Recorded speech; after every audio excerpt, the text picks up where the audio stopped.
Howdy, and welcome back for Season 3, Episode 102 of In the Rabbit Hole's Urban Survival Podcast. In this episode, we discuss chicken nipples, surviving as a single prepper, and a whole bunch of random stuff that we've been up to while we've been gone. We're your hosts, Aaron. And Jason. And you are back in the rabbit hole, safe and sound.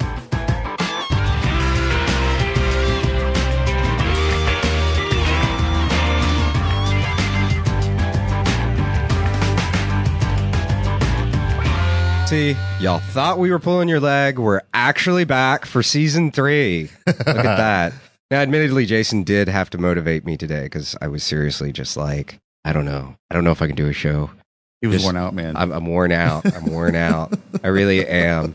And I don't know that I would qualify them as good reasons, really. Although you would qualify them as good reasons. Yeah, I would, yes. Yes, of course. And we'll get to that in a little while. Wow. A lot has changed in the last few months, which I guess not even just with the show. I mean, the world, life in general.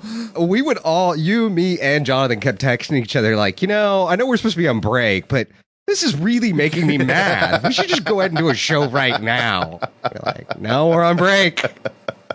And you were teasing me earlier. You're like, that is so typically you. Like, we're supposed to be on this vacation. What did I do? Fill my time with more work. So, but in my defense, we had a big shakeup at the company I work for. Yes.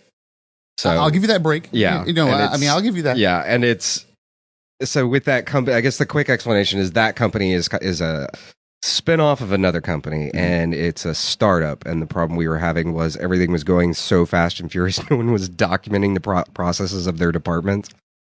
So what ended up happening was, or where the point that it got to was, I was the only person left in the company that had been there since the launch of the company.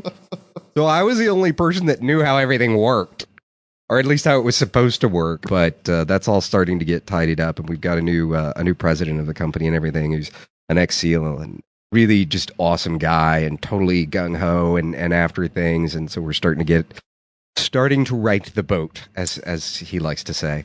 But we're getting there. So yeah, all that vacation time amounted to nothing fun at all. Nothing. Well, no, that's not true. We had lots of fun individually and collectively. We all had lots of fun. We just, I guess the point relative to the show is you and I didn't get a damn thing done we meant to get done on the farm. Yeah, nothing at all. No, nothing. Well, we got some stuff done, but it was more maintenance.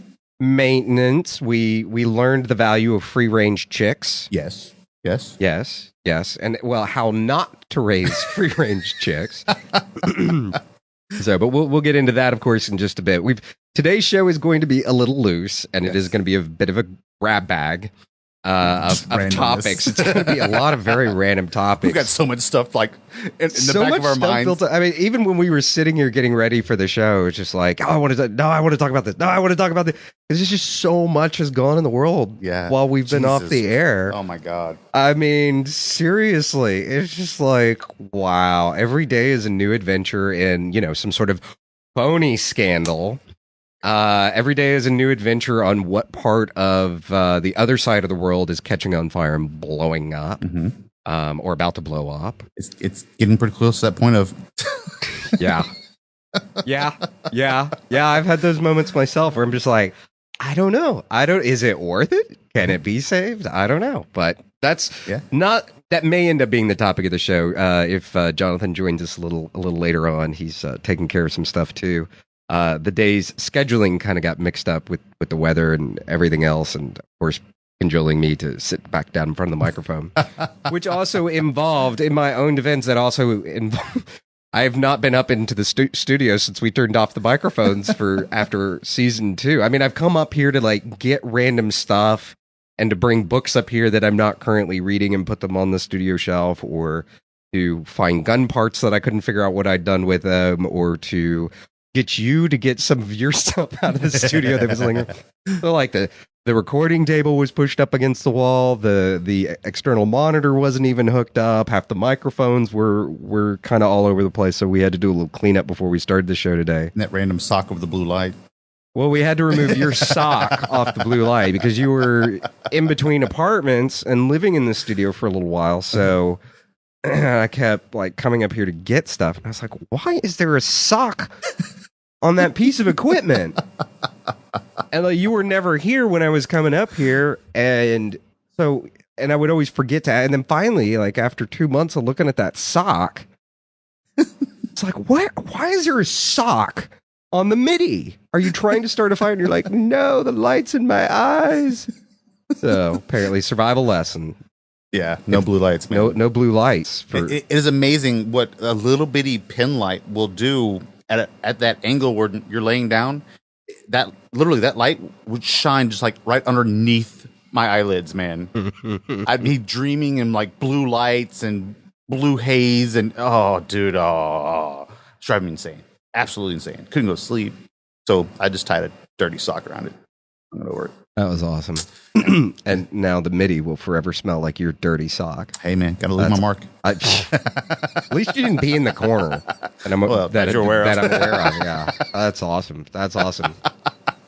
So we do, even though we did take time off and we weren't necessarily productive, I guess what were some of the things that we were supposed to do? We were supposed to do a water tower. Yeah. We never got around to that. Never did. Some of that was money. Yeah. Because it turned out to be a lot more expensive. A lot more expensive, and there were, I guess, way more options than kind of we were initially thinking. So, but we may actually scale it back and think that is something. It is so hot right now. It's hard to really be out there on the farm and be productive right now, at least in any major capacity. Yeah. So, but probably come November we'll circle back to that topic, which was funny because I used circle back in a conversation recently, in a funny conversation recently that we'll get to in a little while. And somebody was like, "You sound like you work on the radio," and I was like, I guess. And that led to having to explain a whole nother topic, which, we'll save that for later. There's been a lot of changes for us personally. Yes. We've all gone through a lot of interesting personal, and it's interesting. I guess it's kind of like when you see an old friend, and you're like, God, where do I even start to tell you what's been going on in my life since the last time we saw each other? But we have some cool stuff lined up. I know we have a guy that you know, and that is a listener of the show. And I remember you telling me about the guy like a couple of years ago, like he wanted help getting a bag together and stuff, and you were helping him with that. And now he's got like a whole aquaponics company going. Yeah, man. I was so impressed with him. Yeah. Because it'd been a while since I'd been down at the district and actually seen him. And he went out of his way, man, to when he found out that I was coming back up there, he went out of his way to come find me and give me an update. He was like, "Hey, man, awesome. I got to thank you." And I was like, "What are you talking about?" He goes, "Man, remember all that stuff we used to talk about?" I'm like, "Oh, yeah." He was like, "Man, let me show you these pictures." And man, he's got a whole commercial thing going. He went out, got investors, tested out 3 or 4 different types of systems, and he's rocking and rolling. I mean, they're fixing to go into full scale production. That's awesome, and that's hopefully we can learn a lot from him when we go into our aquaponics failure. Pretty much. I kind of like circled back. Yeah. And I started thinking about, I'm like, this is sad, man. We did all this studying and all this research and so on and so forth, and I shared it with a couple random people, and we still haven't even gotten back to it yet. And they're already like full blown like commercial, scale like actual aquaponics production systems. I'm just like, man, we're so behind. We get so busy though with so much stuff, and we've been very successful with rabbits and chickens. Yes, now. But we are going to do, I guess, to circle back. Yes, I guess that's become a show joke. To circle back, we are going to do a current event show. It may end up today. It may end up as the next episode. So we're going to do some quick housekeeping real quick. We've done a little bit of catch up here and alluded to some strange new life experiences or something that's going on. The Tactical Weimaraner is, of course, in full form tearing up his bed. Of course. And apparently we are not, I want you to know, Jason, we are not real survivalists because we talk about the dog farting on the show. Somebody commented about that, and I very politely said, apparently you are a real survivalist, so let me direct you to a few other shows to listen to. So, wow. Yeah. Which, and actually it's pretty interesting because the show's voice, I guess is the best way of putting it, kind of the temperament and the which is kind of a joke. If you listen to another podcast, you get that joke. But the whole point of the show was to not be just another TSP or another chipmunk or another. It was to be different, and because otherwise, what would be the point of doing it? Right. And yeah, our show jokes are, we seem to wander a little more than sometimes we should, and sometimes we're a little more serious than we should be. But in general, I think we do a pretty good job of having a slightly more lighthearted, a little bit sarcastically, but all in good fun and only poking at fun at people we respect and like, of course. But to do the quick housekeeping, which is that I think the new format of the show is that we're going to do 18 episodes a year, so twice a month, and then take off a few months so that we don't burn ourselves out, because we went pretty hard and heavy for 2 years and really kind of wore ourselves out. Particularly you, sir. Yeah. But I think we've got some great stuff coming up. We've got that aquaponic show, which will be really interesting to actually talk to somebody that has gone from zero to commercial. I mean, that's amazing. That's awesome stuff. Let's see. We also have there's a couple large urban community gardens here in Houston. Yeah. And we now have something that we're in the works of setting up with them, talking about building community around building these community gardens, which was a little redundant for me to say that way, but the really interesting concept, and from a social aspect, to witness what has happened with that neighborhood and how they have reacted to having this big community garden there was kind of very interesting, and a very, I don't want to say, I guess it's, as far as it is kind of a sheep mentality of this is not how we do things. This is not how things are supposed to be done. And so this resistance to it, but we'll get him on here to tell you all about that. Let's see, what else do we have? We have a couple survival book authors we're going to have on the show this season, and we really need to get the survival doctor back on.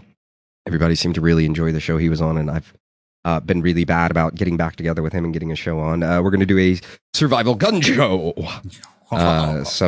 Some friends of mine from up north have started a survival and shooting school that is doing some pretty interesting stuff and some pretty funny stories about how they've had to deal with all the shenanigans with the gun laws up there. And, oh man, those guys, my heart goes out to them for everything they've been having to deal with. And we're also looking at having a special guest from the TV show Naked and Afraid, which if you've never seen, like, I could not believe I had never heard of this show before. I'm like, you've got a survival show with naked people that you drop off for 21 days in a random place. How do I not know about this? And it turns out, so you have a friend. Yes. A lady friend that apparently is going to be on the show. Really, by the way, awesome woman, really cool. And we're going to do, we're actually going to do a bunch of shows around this. So we're actually going to do a few, Cullen Noir does a whole critique of each Walking Dead episode. So we're going to do something a little bit similar with each of the episodes of Naked and Afraid, as long as they don't get too silly with the show. I mean, the show in itself is already kind of a silly concept, but it's awesome. I mean, as far as what is the ultimate test of a survivalist beyond just going out into the wild, but absolutely nothing. But for all intents and purposes, if you don't know what the show is, and they actually have, last time I checked, there were 3 full-length episodes on the Discovery website about it. Yeah. And they're not, there's editing involved in the show. And it's not, there's definitely a lot that can be taken away from each episode of what to do and definitely what not to do. And what qualifies as a survivalist? Yeah. There's a couple of the episodes where I'm like, really, dude? Yeah, I was not surprised, but surprised, I guess, if that makes any sense to say. So we're going to do some stuff with that, and I think it'll be fun because we're going to call that the Armchair Survival Series. Yes. where our pasty butts, well, I guess we're not, we've been getting some sun, but we have a nice farmer's tan from being out on the farm, where our pasty butts critique the survival techniques of contestants on the show, which I think will be fun just because they're naked. I mean, like, wow, where do you put your, well, we won't go there. But, so we're going to do that. we will probably be doing an Aaron and Jason take to the high seas episode or two. Give a background on that one. Yeah. So if you're new and don't know, there is an old joke about the In the Rabbit Hole roving horde. And if you are old, you know the joke, and I don't even remember what episode it started with, about the In the Rabbit Hole roving armada. And I've always really had an affinity for sailing. I did a lot of sailing as a kid, but again, I'm not exactly a kid anymore. Right. So it's been a long time. So we're going to take some sailing lessons and stuff, which we're kind of clumsy. So we hurt ourselves constantly on the farm. We're always banging into stuff. At least there's nothing on a sailboat, that's like high for you to hit your head on, which is usually how you get hurt on the farm, is hitting your head on something. Very true. I'm still waiting for a mast to hit me like mid chest and knock me off overboard. Oh, I'm positive that's gonna. If I have to make that happen, that's gonna happen. Thanks, it's probably I'm sure you're gonna do it to me too. And that's just how these things go. So we're gonna need those little flowery floaties they give to the children. It'll be awesome. We can get the tactical black ones like the Rangers and and everybody uses. And that should be there should be a lot of comedy there. And tactical floaties. Floaties, man. Well, they're black, so they're tactical. I do want to put out a special note. I got a lot of really goofy emails. I got some really great emails from people that wanted to be show guests. I got a lot of really goofy emails from people that wanted to be show guests. And I did clearly rip off Jack Spirko and his from the Survival Podcast, since it was truly a brilliant idea. And he has a questionnaire on there. And to be on his show, you have to answer 5 questions about what you would talk about on the show. And we have clearly stolen that from him. Mm-hmm. Somebody has a brilliant idea, steal it immediately. And so we want to give credit where credit is due. But we did the same thing, and I've actually been rather shocked at how many people do not read that stuff. They just enter what they want to enter and shoot it off to you. Now, like I said, some people have been really good, and we've gotten some really great show guest entries, but at least as many, if not more, people that just was like one sentence. I want to come on because I'm amazing, and your guests will love me. Well, that's not a show. That's I think they call that just ego stroking. I don't know. So if you are interested in becoming a show guest, we would probably love to have you on. Just please make sure that when you use the form, you do pay attention. Those questions do help us have a good sense of who you are and what you want to talk about, and make sure it's not just a show to promote whatever your product is, which is okay too. We're always happy to promote somebody's product as long as the show that you're coming on to do gives value to the listeners. That is the reason for that. We're not trying to be jerks or anything like that.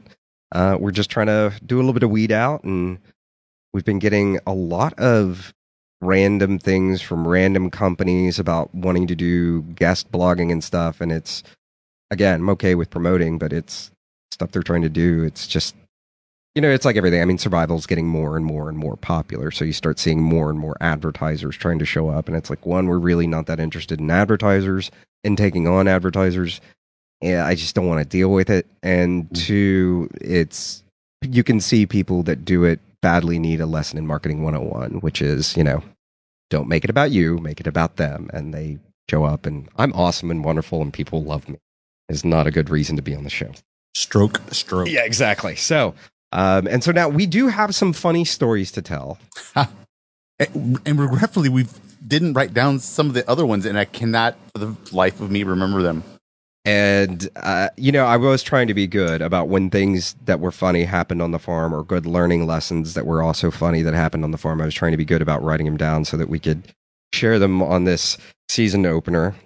We learned and yes, there are actually survival lessons here. Eggs can explode. Wow. That was...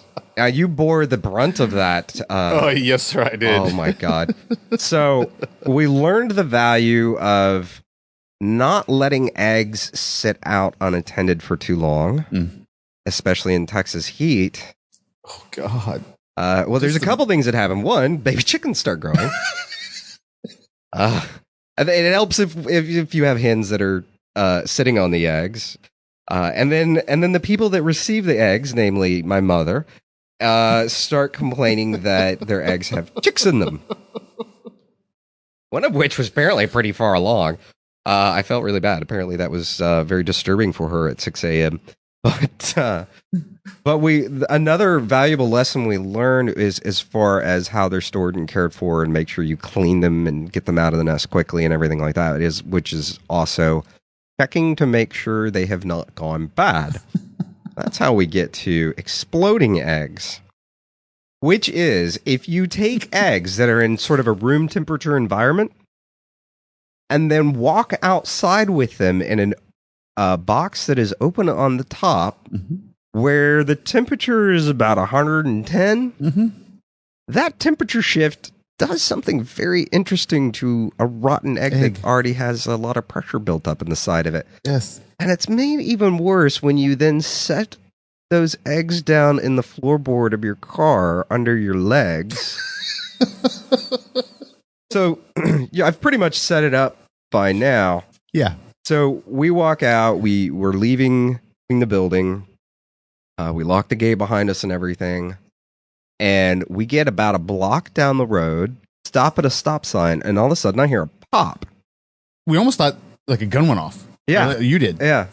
But I instantaneously knew exactly what had happened, because you have to understand that this is sitting underneath my knees. I'm sitting in the truck, and you hear this pop, and I have all of this rotten egg matter just slam me in the back of the legs, and it shoots over between my legs, up on the windshield, all over the dashboard. Aaron's like, "What was that?" and looks at me, and of course, since I'm sitting right over it, that intensive. I have a newfound respect for the smell of rotten eggs. Wow, the smell hits me. I'm like, whoa. And Aaron's like, "What was that?" And all of a sudden the smell hits him. He's like, "Oh!" And we're trapped inside a closed vehicle. Oh my God. In hot Houston, 110, 90% humidity weather, where just bad smells just kind of stick to you. Oh my God. Oh my God. That was just... And we had to drive another 16 blocks that way. Yes. We were driving like dogs with our heads out the window, and just laughing. But it was terrible because every time you laugh, you start breathing even harder. And then it just, oh my God, it was so nasty. At least you didn't have it on you, man. Yeah, at one point you were like, "It's burning." I'm like, "It's not burning." And I was like, "Ah!" Just took another breath. But again, the important takeaway was that we'd gotten really lazy about taking care of the eggs. Getting him out of the nest on time, actually checking to make sure they weren't rotten.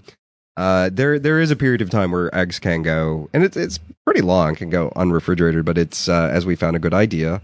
Because we have been, especially with the heat, we've been finding that we've been getting a lot of rotten eggs lately.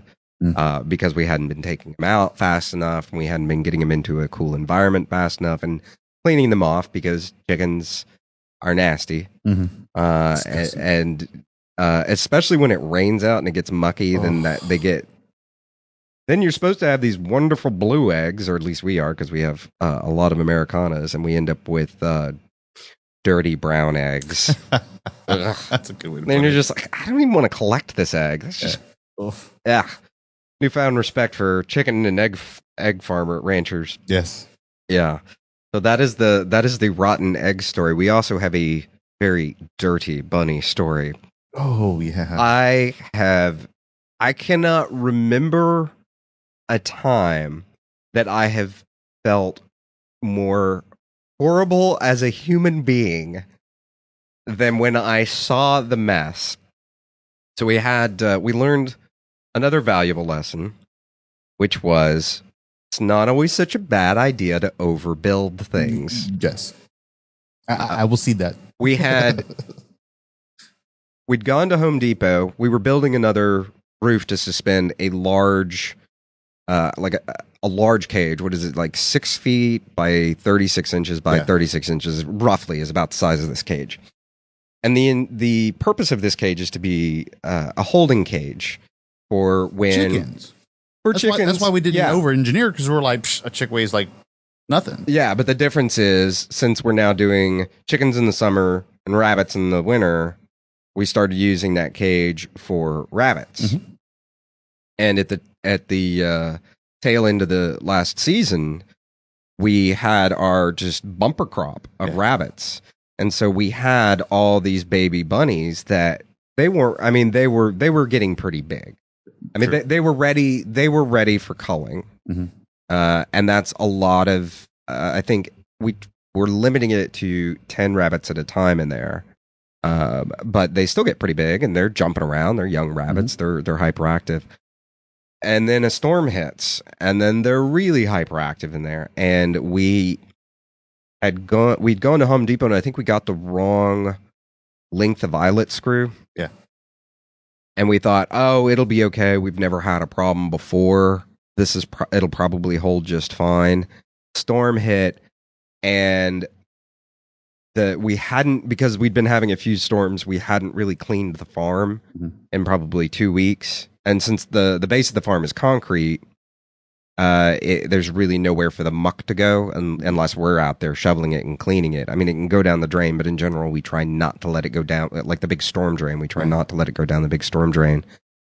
But so we come out the next day, and these poor rabbits the chains had ripped out of the roof had fallen, and the cage had fallen, since the cages are attached to the roof, suspended from the roof themselves. And so the rabbits land in the muck, and the roof comes down and crushes the top of the cage. Now, it didn't crush the rabbits. I'm sure it scared the crap out of them. Because it's about a 3-foot drop from where they were. I mean, it wasn't, don't get me wrong, this was not good for the rabbits, and don't try this at home, kids. So we come up, and we had what should have been white rabbits are now brown rabbits. Oh, the most pitiful looking thing. I mean, with those big baby bunny eyes just looking at you like you are the worst human being that ever existed. I can't begin to describe the look of like a wet cat. Yeah, a wet cat, but cuter and more pathetic looking. Yeah, but brown. Yeah. Just total brown, yellow. Just caked in muck. Oh, God. Pure caked in muck. So I felt bad about that. And of course, there was also the aggravation of now that cage is kind of damaged and we had to try to straighten it because that was not a cheap cage. No. We can make our own cages, but we did that once and we know how to make them now. And after that, we're like, there's a guy that I'm sure appreciates our business and makes just great cages. Bryant's Wood Forest Pets, for anybody in the Houston area that is looking for rabbit and animal cages of any kind, really. Awesome, amazing, super cool guy. So we proceeded to try to wash rabbits, which was another interesting lesson because we'd always been told, do not wash your rabbits. They'll have a heart attack and they'll die. And at the point we were at, it was like, well, cornstarch isn't getting this out. Which is how you're supposed to clean your rabbits, with cornstarch. It was cornstarch, right? Yeah. Cornstarch was not getting this out. And we were not about to let these things sit and let that really dry in and cake in. I mean, that just disgusting. Not only disgusting, but extremely unhealthy for rabbits. Oh, yeah. And so there was a couple of eye infections after that. Yeah, we did. We had some eye infections. We had a few different issues we had to take care of. Luckily, surprisingly, none of them died.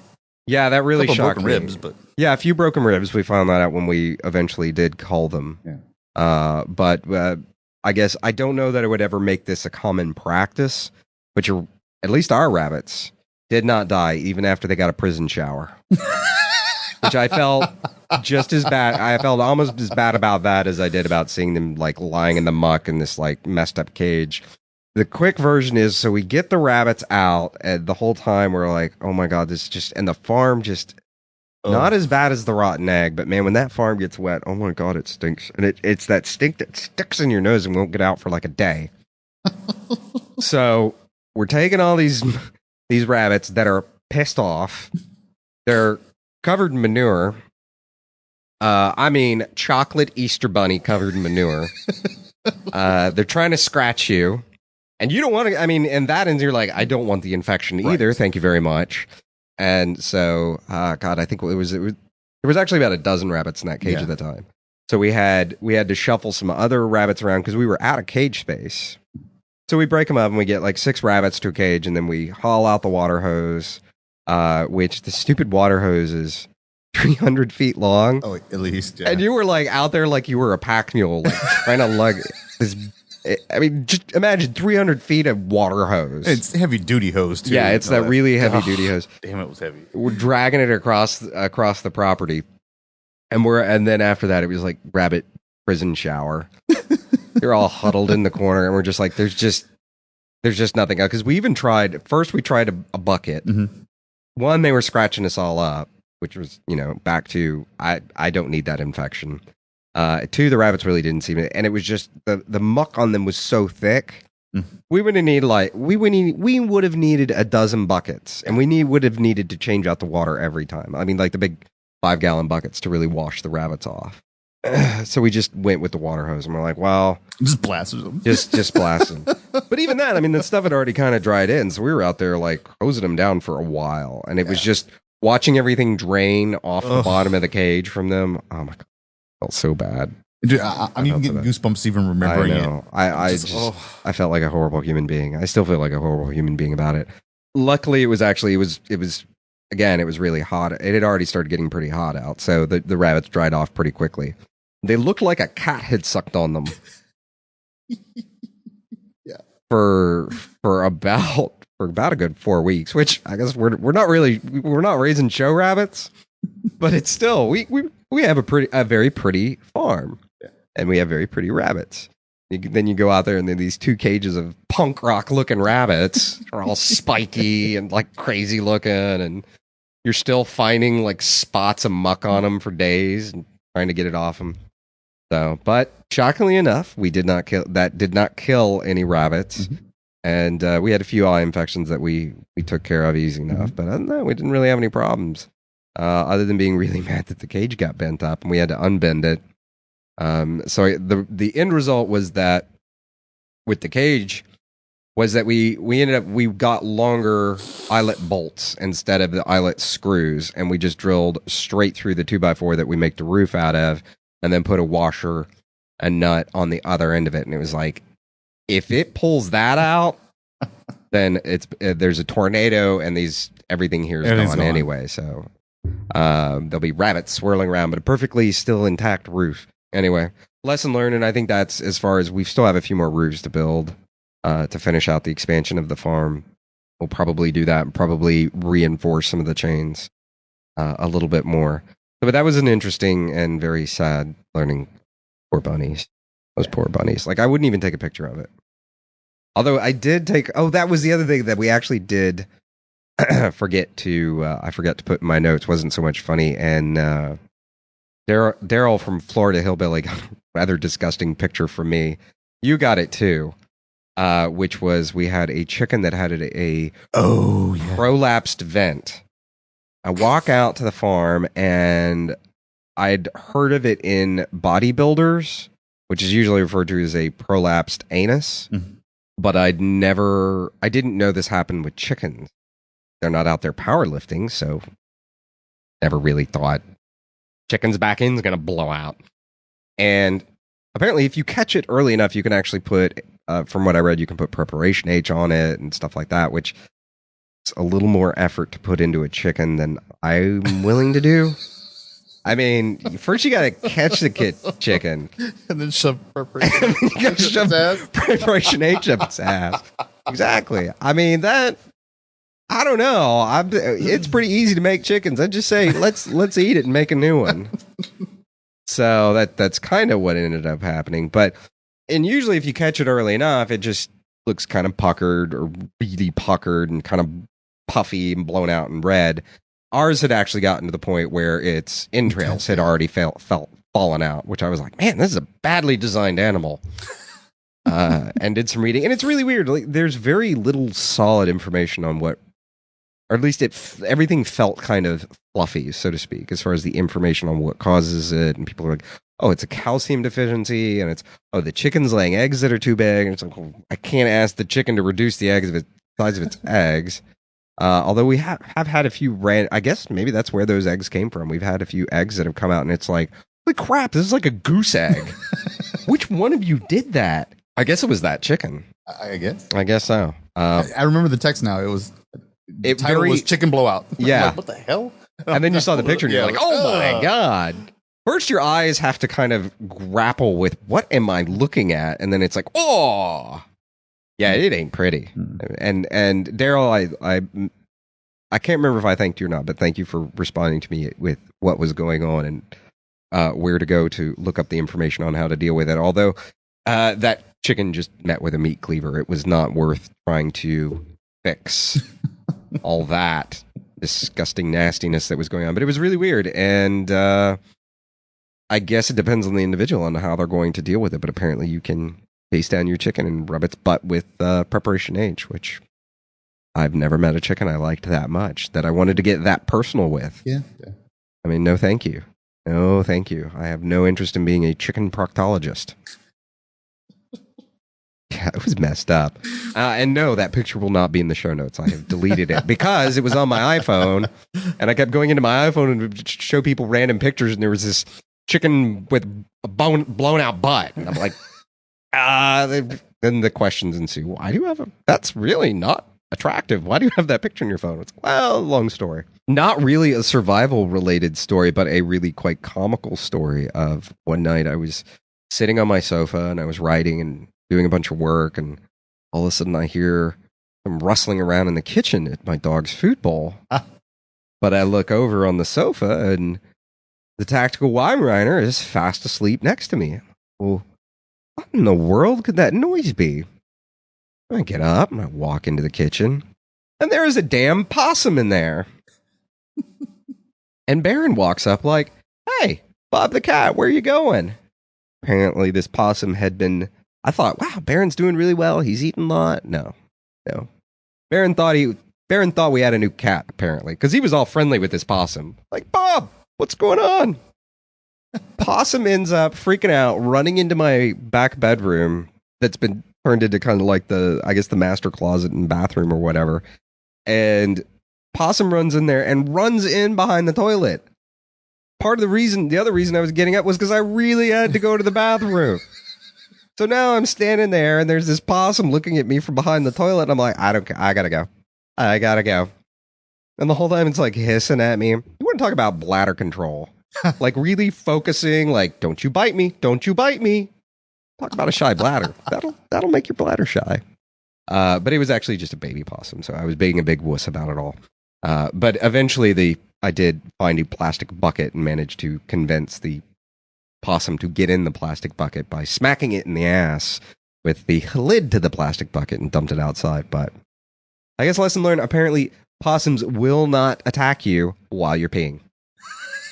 Survival lesson there for you when you're out in the woods. And apparently they also don't get rabies. I found out afterwards because somebody was like, why didn't you just reach out? I think it was you. You were like, what? Well, no. I knew exactly. Like, I'm standing there and I'm letting the thing go. Because my policy is, if I'm not going to eat you and you're not trying to kill me, I got no beef with you. Got no problem with you. And I'm standing there, I'm like letting the thing go. And I know exactly what Jason's going to say. Why didn't you kill it and eat it? I don't eat possum in the middle. It's like 3 o'clock in the morning. I'm up working. I don't skin a possum in the middle of the night. That was my exact thought when you. It was like I should, and just on like, cue, you were like, "Why didn't you call me? I would have come over and 3 o'clock in the morning. I wasn't interested in these shenanigans at 3 o'clock. I had work to do." Because apparently that's what you do with the vacation is fill it with work. 3 o'clock in the morning. God.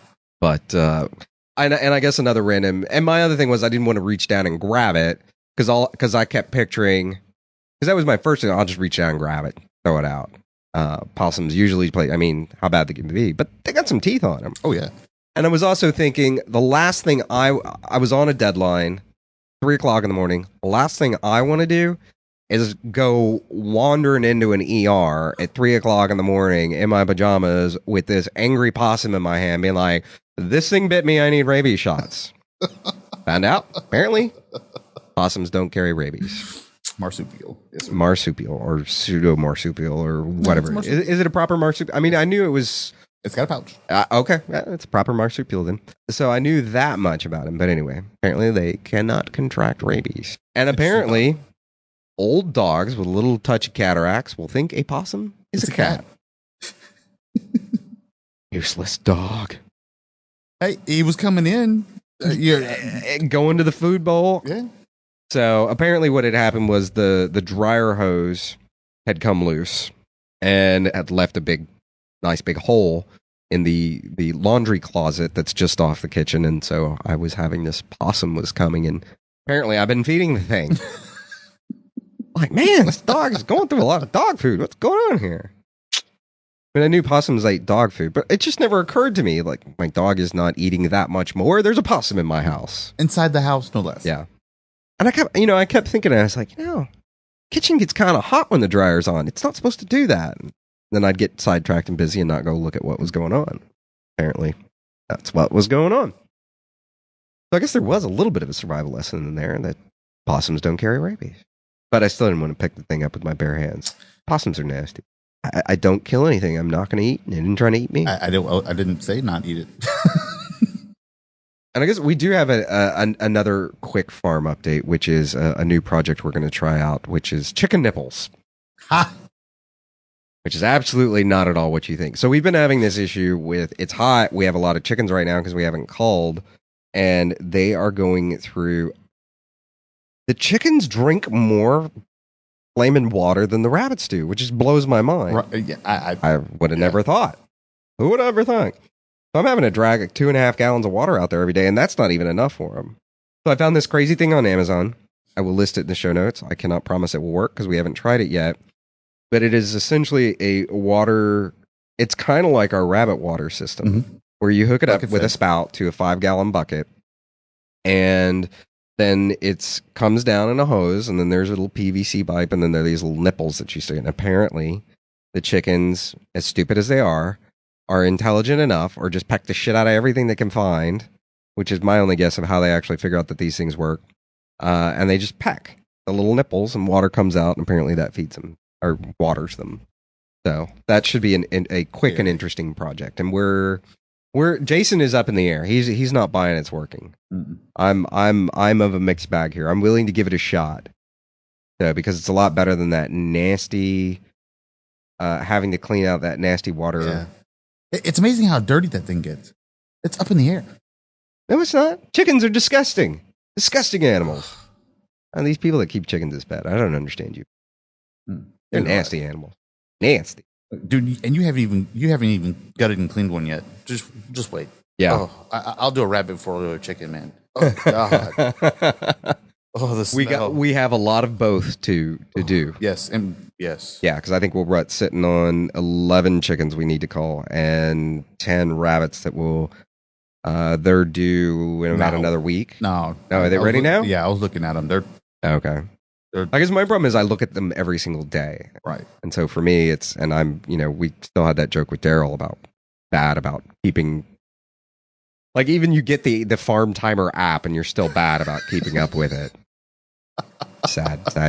Human beings are so sad. And I guess another interesting thing, which is, this doesn't have to do with the farm, but I guess a funny update, which is that, I guess I'm single again. Yeah. So that was part of the break, was that I needed to go take care of some personal stuff. I did say that. And so the end result of that is that Jen and I decided it would be best if we just parted ways for a little while. Still on very friendly terms. It was probably the most pleasant breakup, I guess I should say, I've ever had in my life. It was very just, okay, isn't working. Let's move on. I guess that's what they call being an adult at some point. Yes. Yes, it is. So, but the funny part of it is going on a date for the first time in, like, how long was she? Like 5.5 years as a survivalist. Yeah. And then trying to explain that to young ladies that one woman was head of marketing or something, or VP of marketing or something for a really big law firm. And so the concept of homeschooling and being a survivalist so far outside her realm of reasonable conversations to have. And I think that was actually something she said. She was just like, all of this, She's like, this is not first date conversation. I was like, did you want to go out 3 more times before we had this conversation? I don't understand that. She's like, well, it's not the kind of thing you just throw at a person. I'm like, what is the matter with people? And it wasn't like, it was just like, what do you do for fun? We're talking about life. She's like, wait a minute, what? You do what? And you have a farm? What? Just like her head was just like, what is it? Transderivational search, where her eyes just kind of go buggy, like looking. I don't understand what's going on here. That was the funniest incident. Of course, it had to be like the first date that I went on afterwards. I guess we were in this really nice restaurant and everything, and she was a really sweet woman and everything, but it was just, I guess it was so funny because most of us spend so much time and we surround ourselves with people that are like-minded, or we really try to for the most part. Right. And then when you're exposed to someone else or they're exposed to you, not in like a ticketable, jailable offense, but exposed to something that's radically different than what they think about on a day-to-day basis, or a lifestyle that they think is radically different on a day-to-day basis, just to watch their head kind of twitch. Like, I don't understand. Homeschooling, that's weird. And we were even talking about it for a while, and she was like, so this is what they... And we had a long conversation about it. And she's like, I don't care. That's just weird. And I was like, wow, okay. Wow. Yeah. Okay. Welcome to my world, sir. Yeah. And, I guess I had no reference point. Yeah, you hadn't been out into the real world in a long time. Yeah, it's been a long time. You have noticed that the majority of women that I do date have a survivalist tinge to them. Yeah, you do. And that's why, because I didn't scare them off. Yeah, because for the most part, I mean, we're not, that's the point of the show, is urban survival. So we don't, look, actually I do wear 5'11" shorts a lot, but that's just because I like them and they're comfortable and they have a nice, I use the magazine pouch as my iPhone, for my iPhone. But for the most part, go out, nice button-down shirts and blazers or suits. And we generally look like normal people. Professional, young professionals. Well, I guess like 40, mid-age. Mid-age professionals. And so I guess it's a bit of a something akin to sticker shock. Yeah, perhaps. Yeah, I'd never really thought about it, because even before Jen, the women that I had dated before that had that kind of libertarian mentality and that kind of, do for yourself and take responsibility for your own safety and everything like that. Mm-hmm. Yeah, so then to go on like a blind date that I don't know how you do it, man. I don't know how you do it. Like I started dating a country girl just because I was like, oh, okay, you understand what it's like to talk to a chicken. Yes. To have a conversation with a chicken. Wow, you've actually put preparation H on their bum. Wow, okay, that's interesting. But I'm always impressed when I meet one and they can actually give me advice that I didn't know anything about. See, now that's awesome. Yeah. That's awesome. I haven't met that girl yet. Well, no, I take it back. Actually, oddly, my date last night was a whole conversation about chickens. Awesome. And deep sea fishing and fun stuff like that. See that? They're awesome. They're out there. I wouldn't call her a survivalist. She was just a good country girl. Yeah. Country girls are survivalists. They just don't call themselves survivalists. They just call them, I grew up in the country. Yeah, exactly. Exactly. So it's pretty funny. But that's been, I don't know that we're going to make that a series on the show of single and surviving, naked and afraid. That's the after hours show. No, but in all seriousness, I don't think we're going to make it part of the show. But it is definitely, I don't know how much you have to say about being single and being a survivalist and trying to explain that and dating. It's just, other than the next, 15, 20 minutes we'll spend talking about this and the conundrum that is that. And it really exposes you to how many people out there in the real world really aren't prepared for anything. Yeah, that's true. Because, and I guess I'm really isolated because in my day job, the owner of the CEO of the company is himself a survivalist, and I work with a lot of ex-military guys, and so the mentality's there, and it's not weird. And then I work also for my family's company, and everything about my family's company and my family to begin with is bananas. So it's just, even the employees look at it as like, oh, new hobby. And they all joke that I'm Batman anyway, because none of them can figure out what I do. So I guess in a lot of ways, I live in kind of a cocoon when it comes to that. Either people are used to me going off on strange adventures or doing weird things or whatever else, or that we have employees that have worked for the family long enough that they knew me when I was a kid and were like, yeah, no, you've always been that way. And then working in the other job, it's just, well, yeah, that's part of working here is if you don't have that mentality, well, you're probably not going to get along with everybody. So then going out and going to the, what is it? Overpolished, overprimped kind of lawyer by day or whatever professional that, I mean, I know there's women out there and I know there are men out there. I mean, we've met them or at least not the women, but men that are much in the same way we are, where they have real professional jobs and everything else. And they, but they definitely have an interest in survival, or they've made it a real part of their life and it's their lifestyle like it is for us. But I guess I don't work at a company like where you do, where it's like not everybody's not a survivalist here, or everybody doesn't expect you to do weird shit all the time.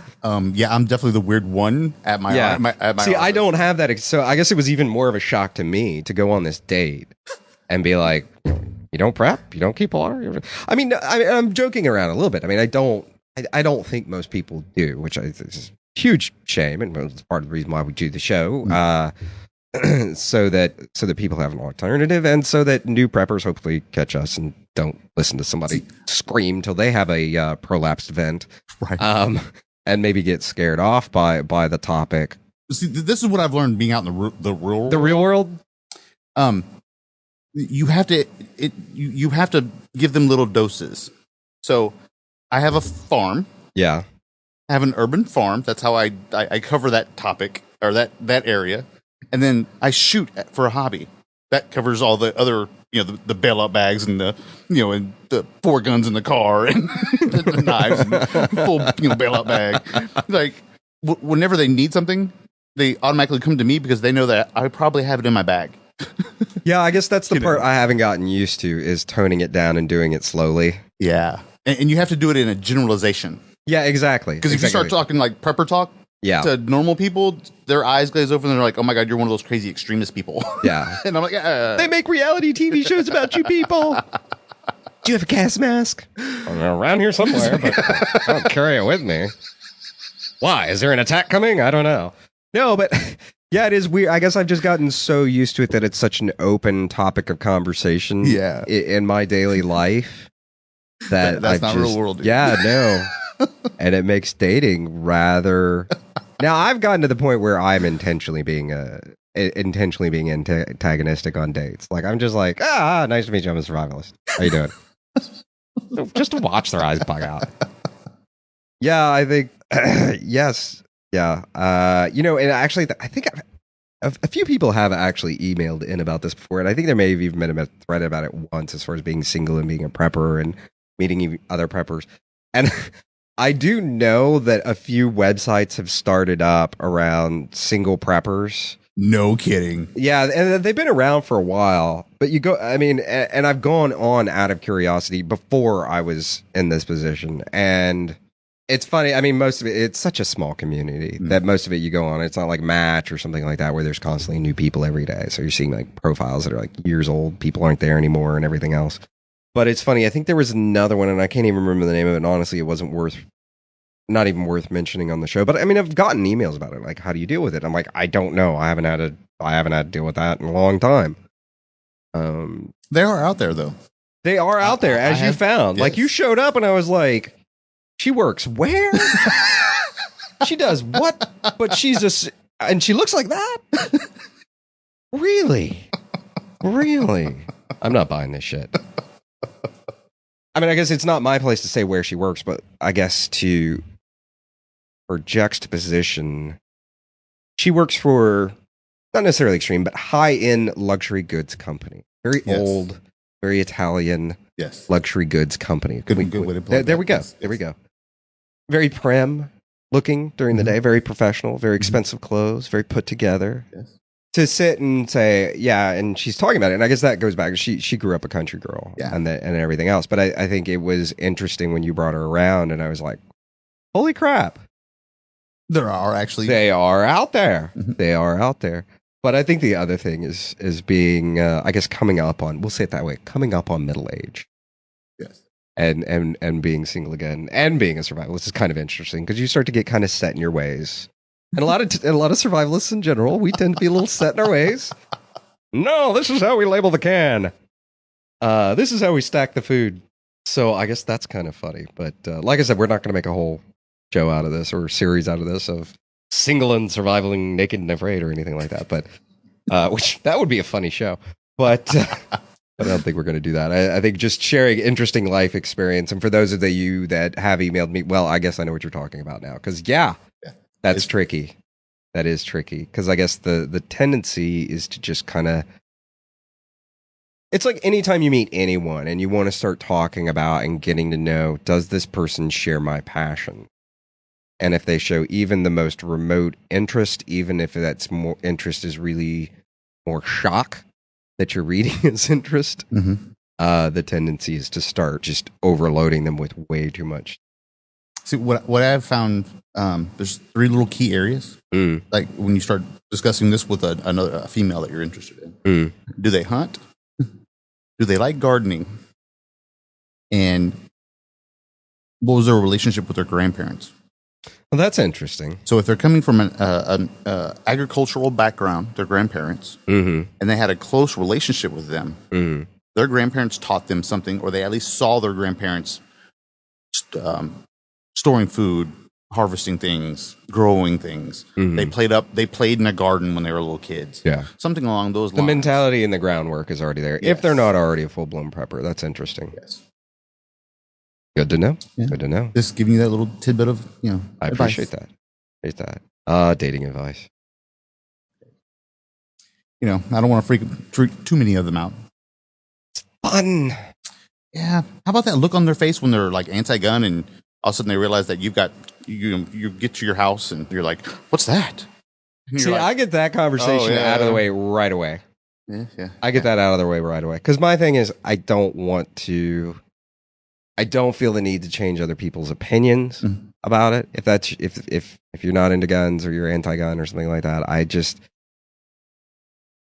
I don't have the patience to try to change someone's way of thinking anymore. I just don't. I've got so much in the time of the day. I agree, but I'm single. Yeah, and I understand. Sometimes that situation doesn't allow the time frame in there to get that conversation in. Yeah. I understand where you're going with this. Maybe you should go a little slower. Yeah, whatever. Anyway. But the shocking look on their face when I'm pulling out my inside the waistband gun, then my backup gun, and then I'm pulling out knives, magazines. This is not just a pair of shorts. They kind of freak out a little bit. Yeah. Jason, I got to tell you this right now. If I was a girl and maybe things had moved a little too quickly and we were back at your place or mine and you start pulling out knives and guns, I think I'd be a little freaked out too. I think I would. Even if I was a survivalist, I'd be like, whoa, we don't know each other that well. That's a lot of, am I about to be carved up or shot?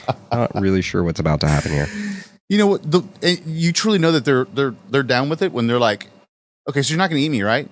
Okay, then we're good. I don't know if that's good or if I should be a little concerned about the women you're dating. Hey, whatever works, man. All right. Man's got needs. I understand. All right. Well, I think with that, we're going to wrap up episode 1 of season 3, which I think technically is episode 102. Or no. It'll be labeled whatever the appropriate way is in this season. But, and I think it looks like we actually missed John while we were doing this. So I think it seems like the next episode will be current events. The Libertarian Rant. The Libertarian Rant, as you would like to call it.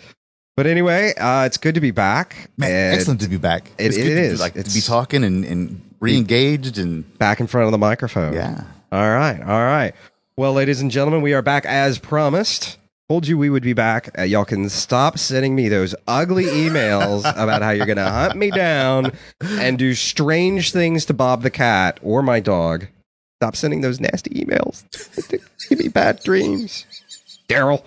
Okay. Anyway. All right, guys. Good to be back and looking forward to season 3. In the rabbit hole isn't just a podcast and a blog. It's also a community. The best way to connect to that community is by joining me and the other rabbit holers on the In the Rabbit Hole forum at forum.intherabbithole.com. Remember, survival chi starts with community. So come join me at forum.intherabbithole.com and let's talk about all things preparedness. From the Lone Star State, till next time, stay safe and sound.